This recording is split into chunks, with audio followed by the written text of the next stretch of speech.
My name is Talisa Black, and I teach in Georgia, and I teach at a school where the ages are 6th to 12th grade. And yeah, it's like a one-room schoolhouse where all these kids are together and they're learning that their voice matters. And the first thing we're going to do is the greeting activity. And what the kids will do is that they'll partner up and they'll greet each other 3 different ways.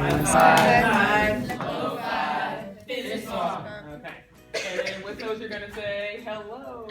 All while they're doing that, saying each other's names, like, hello, my name is Madison, or my name is Talisa, and then after they do that, they'll take some time to, share 3 things that they have different, see or have different with each other, and then they'll show 3 commonalities that they share the same. We're going to do a couple activities. One thing you'll see is that there's times you can start to see, like, look at somebody from the outside and see, oh my gosh, you are so good. The next activity that we're going to do is a Venn diagram, which the kids will have 2 circles that overlap, and they'll put each other's name one on top of each circle, and then the part that overlaps, they'll write the things that they share in common. So now we're going to move to the Venn diagram. Now with this, you're going to take a piece of paper, and so on the outer circles, can I see one of those people? So what you're going to do is, so like for instance, like Madison and Noah. So on one side you'll write Madison, and on the other side you'll write Noah. Understand that? So on this side. So like you'll put your name on one side. Like and then on the outside where the circles don't overlap, they'll write the things that they have that are different, or the things that they see different about each other, whether one's the firstborn and one's the baby of the family, or the favorite color is red and orange, or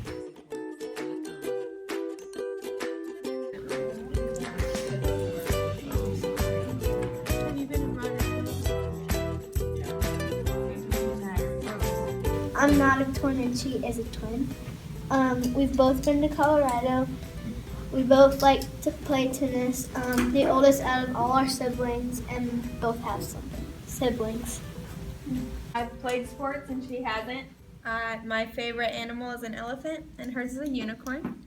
And then the last activity we're going to do is the shape up activity.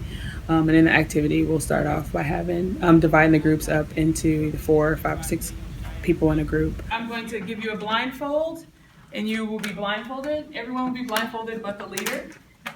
I'm going to draw a shape on the board. And the leader in the group, your job is to direct your team in how to make that shape through just giving instruction only, right?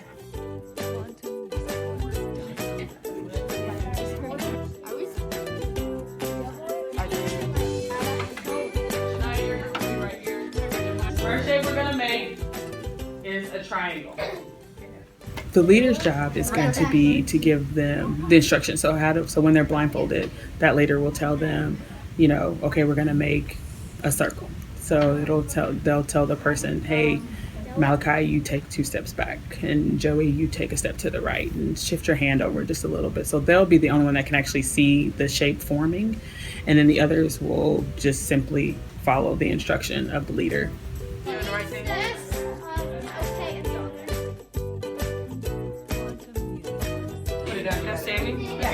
You move to your right. Other right.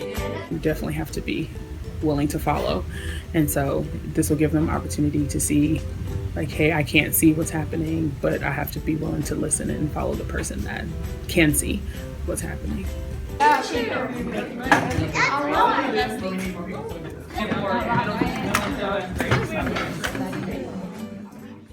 Some of the leaders that could see just shared just how difficult it was to not actually physically move each person. What are some things you saw happen when you were given instruction, or what were some things you ran into? Said somebody else's name, the person that I didn't ask would step back and stuff, and it was really hard for me not to touch them and like move them. Mm-hmm. I noticed that over here, where there was a couple times that everybody was blindfolded but Gracie, but specifically Tyshawn and Noah were like telling everybody, use one finger, don't use one finger, use one hand, don't use one hand. And I was like, how do you, I think somebody said, how do you know? Ethan was like, how do you know we're not supposed to use one hand?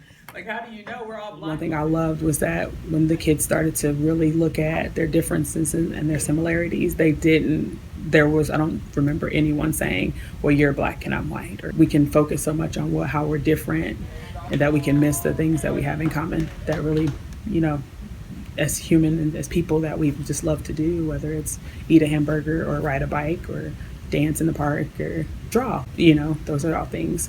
And so I think that was a big one. And then another was just like really learning how to lead and looking at someone else and saying, how do I help this person get to where they need to be from their point of view, as opposed to trying to, well, I need you to come be where I'm at. I think so. I don't know.